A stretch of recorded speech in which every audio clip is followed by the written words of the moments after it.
Assalamu alaikum. Wa alaikum assalam.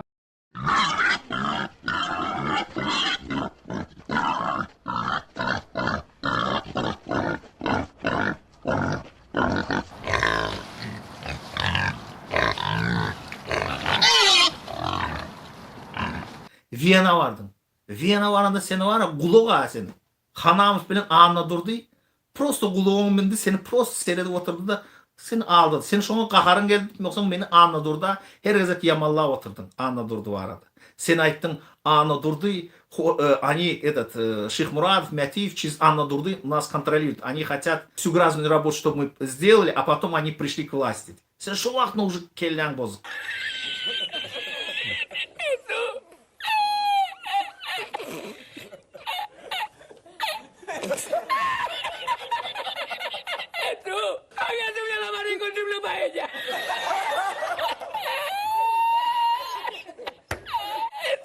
Мы чувствуем солидарность с группой Байрама Шейхмурадова. Спасибо ему за то, что он продолжает добрые дела своего отца Бориса Шейхмурадова.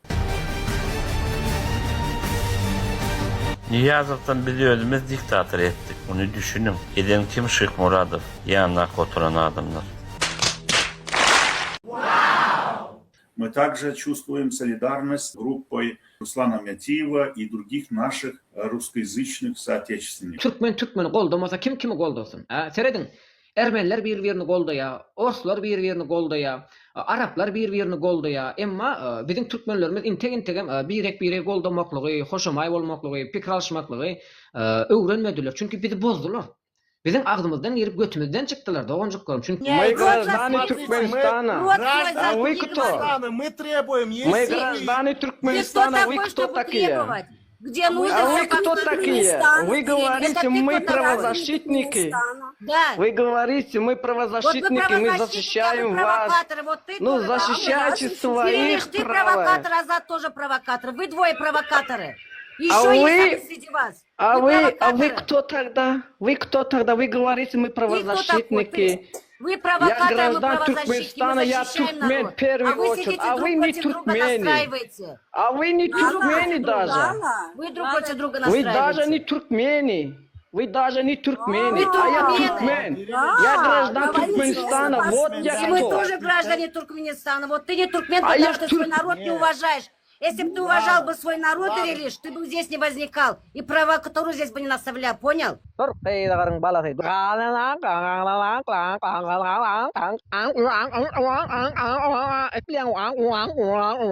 У всех у нас одна и та же цель – построить в Туркменистане правовое демократическое государство.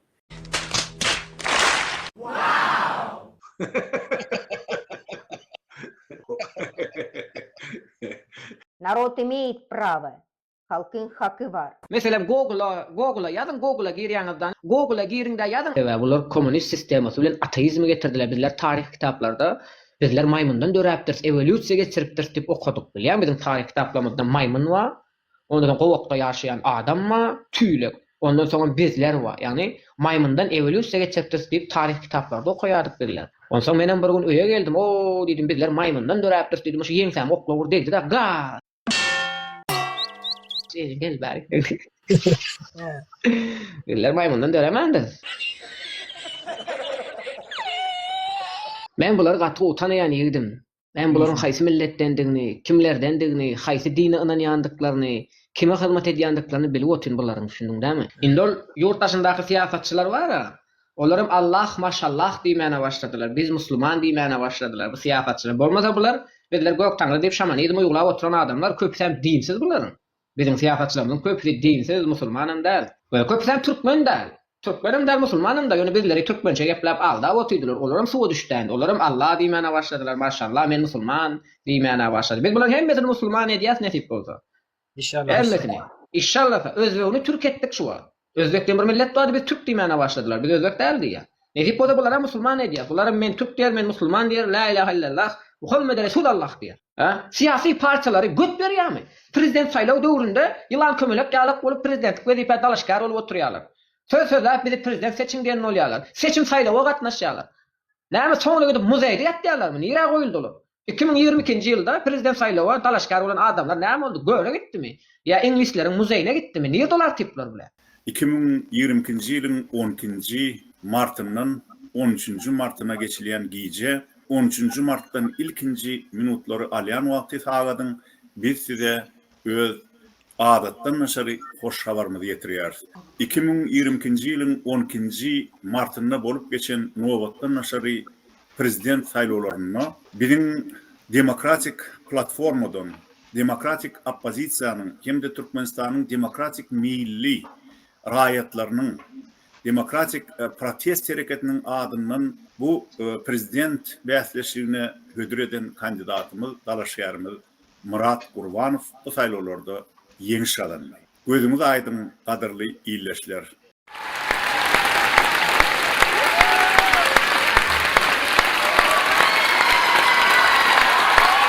Salam, gadyrly ýyllaşlar, mehriban watandaşlar.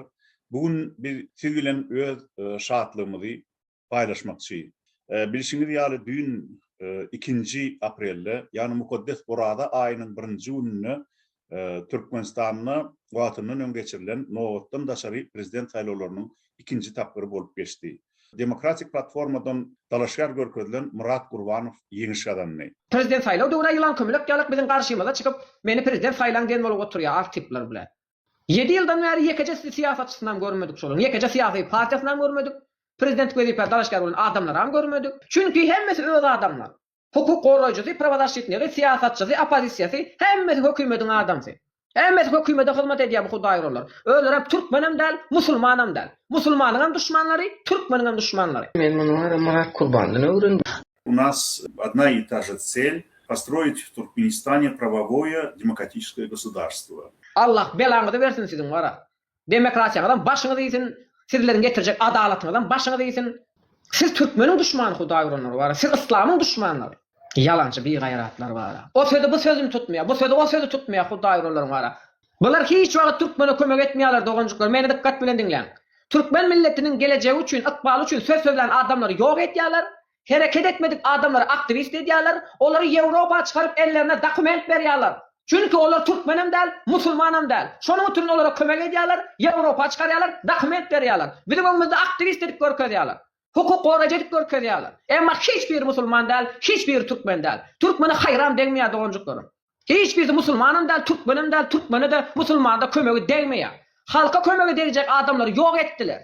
Türkmen bolmadyk, musulman bolmadyk adamlara kömek edip Ýewropa çykardylar. Ellerine dokument berdiler. Bunu ýatdan çykarmaň doganjyklaryň. Bularyň köpüsi din düşmany, türkmeniň düşmany. Size hiçbirisi kömek etmeýär. Şularyň demokratiýadan kömek etmeýär, şularyň hukuk goraýjydan kömek etmeýär, şularyň opozisiýadan kömek etmeýär. Bize kömek etjekdine tek yaratyjy bolan biricik Allah. Kur'an-ı Kerim okan doganjyklaryň. Allah diýin. La ilahe illallah Muhammed Resulullah diýin. İlahi kelimetullah ýolunda adalet üçin hereket edin. Bolmasa bular size demokratiýany ýaşatmaýarlar. Size çivit gawyk ýaly kömek etmeýärler. Bular size özüne meňzedýärler. У нас одна и та же цель – построить в Туркменистане правовое демократическое государство. Seni ınan ýan bularyň süýjü gepine, bularyň demokratiýasyna, bularyň süýjü gepine, bularyň ol bize berip oturan boş wagdalaryna ananýar.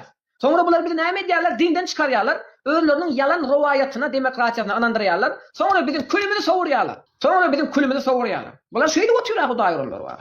Yalanam bolsa aýdym doganjyklaryň. Haýsy türkmene kömek etdi şular? Haýsy türkmene kömek etdiler? Türkmenleri elinde kurcak etmek istediler. Elimize tüydük berip birlere tüydük çaldırmak istediler. Emma onan başarmadılar.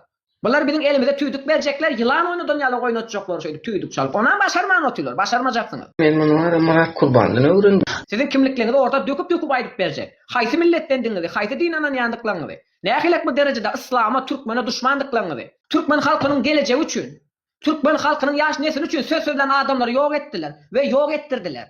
Halka hyzmat etmejek adamları, türkmençe gepläp bilmeýän adamları, musulman däl, türkmen däl adamlar bolsa Ýewropa çykaryp ellerine dokument berdiler.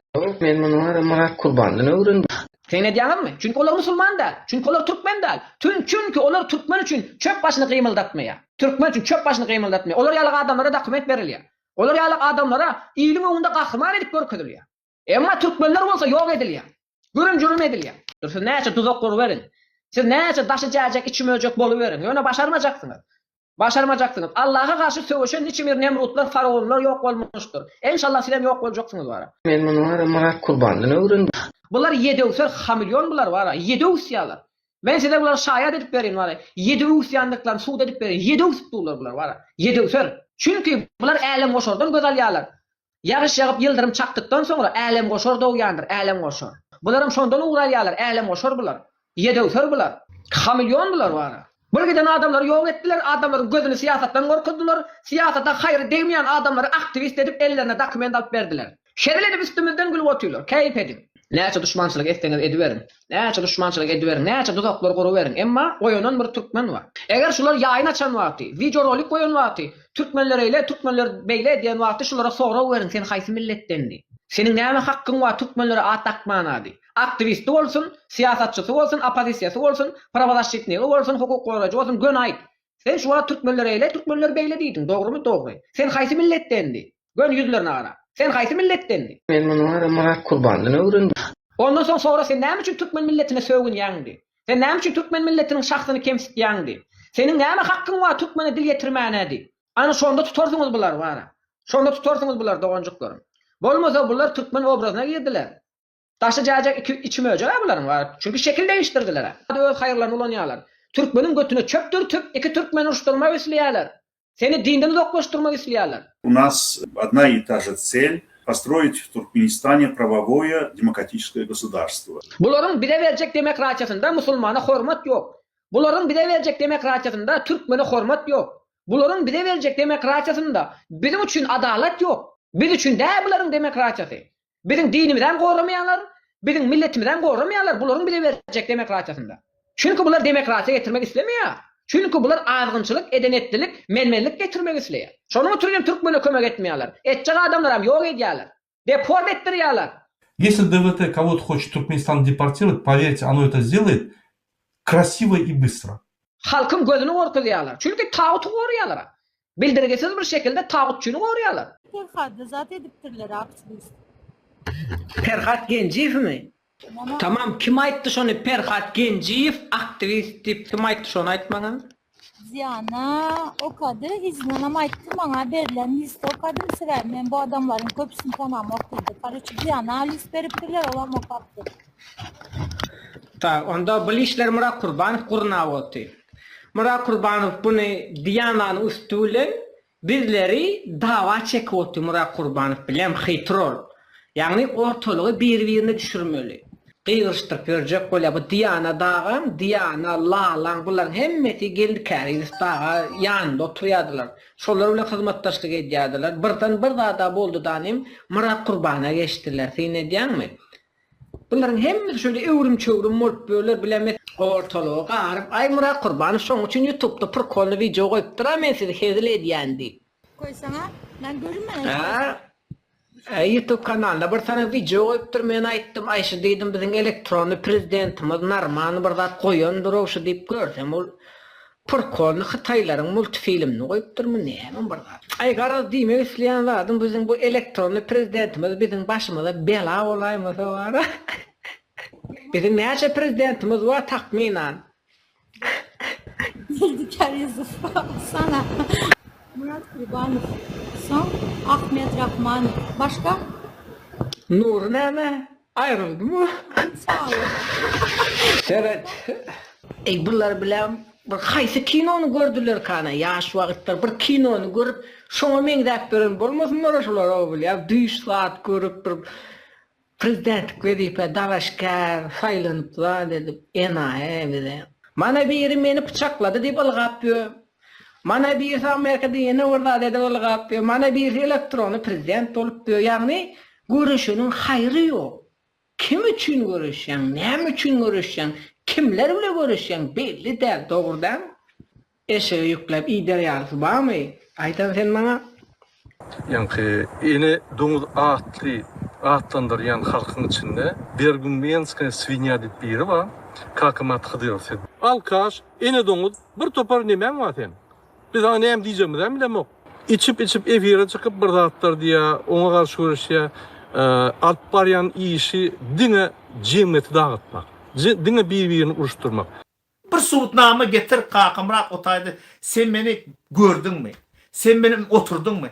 İçim çıkıyor. Me içenim görneme çıkını sen bir suutnama görkez ama. Senden kayta menden gol viski soran. Dur Sultan neme düşün.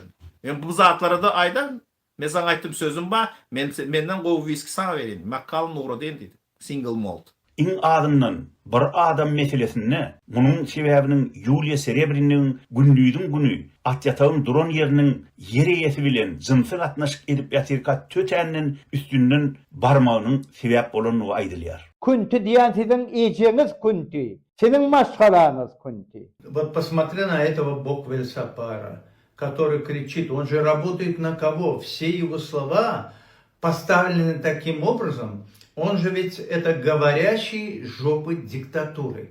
Что Боквельсапар в Швеции, что Марразары во Франции. Ты посмотри, что он говорит, не слушайте их и так далее. То есть они требуют бойкота. Батырс рапюрен навара бұртопыр, чумолор. Beterrak zatları diyetim milyarda size bir neme. Mırrızaydı.